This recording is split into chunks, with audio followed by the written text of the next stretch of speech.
31শে মে রবিবার বাসন্তী বিধানসভা কেন্দ্রের 18 বাকি অঞ্চল দাহারানি গ্রামে ইন্ডিয়ান সেকুলার ফ্রন্ট অর্থাৎ আইএসএফের দলীয় কার্যালয় উদ্বোধন করলেন ক্যানিং পূর্বের প্রার্থী এবং ভাঙুরের তাজা নেতা মাননীয় আরাবুল ইসলাম মহাশয়।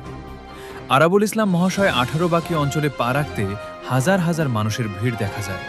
আরাবুল ইসলামকে ফুল এবং উত্তরী দিয়ে বরণ করে নিলেন 18 বাকি অঞ্চলের বিভিন্ন আইএসএফ নেতৃত্ব এবং কর্মীরা।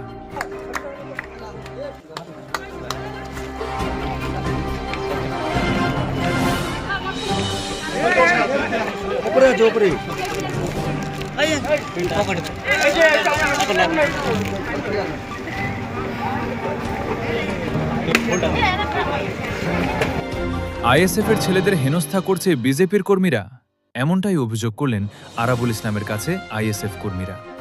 সরাসরি আরাবুল ইসলাম হুঁশিয়ারি দিলেন, ওরা গায়ে হাত দিয়ে দেখুক একবার। আরাবুল ইসলাম কি বললেন শুনুন। সকাল থেকে দুবার মিটিং করা হয়ে গেছে, মিছিল করে যাচ্ছে এখন সামনে থেকে। তারপরে আমার বাড়ির কাছে দাঁড়িয়ে বলছে ধুনে দেবো,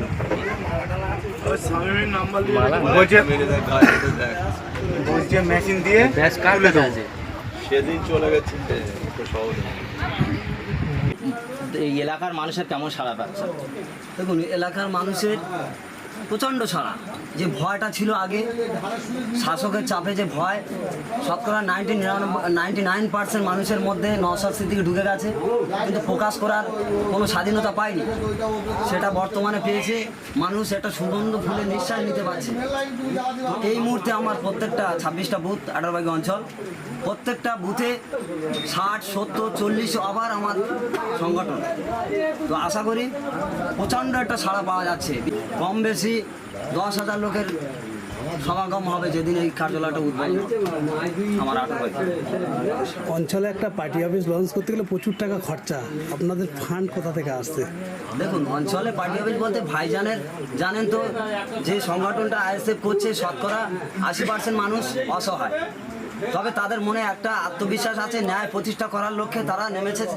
আমরা যারা এই অনুষ্ঠানটা করার জন্য, এই পার্টি অফিসটা উদ্বোধন করার জন্য যে ফেস্টুন দেখছেন, যে পরিকাঠামোগুলো তৈরি হয়েছে দেখছেন, সব চাঁদা তুলে কালেকশন করে আমাদের মধ্যে আমরা করেছি।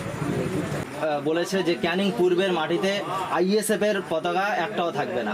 তা কি বলবেন যে আপনারা আবার নতুন করে ওখানে বলার পরেও আপনারা নতুন করে অফিস উদ্বোধন করার জন্য প্রস্তুতি নিচ্ছেন?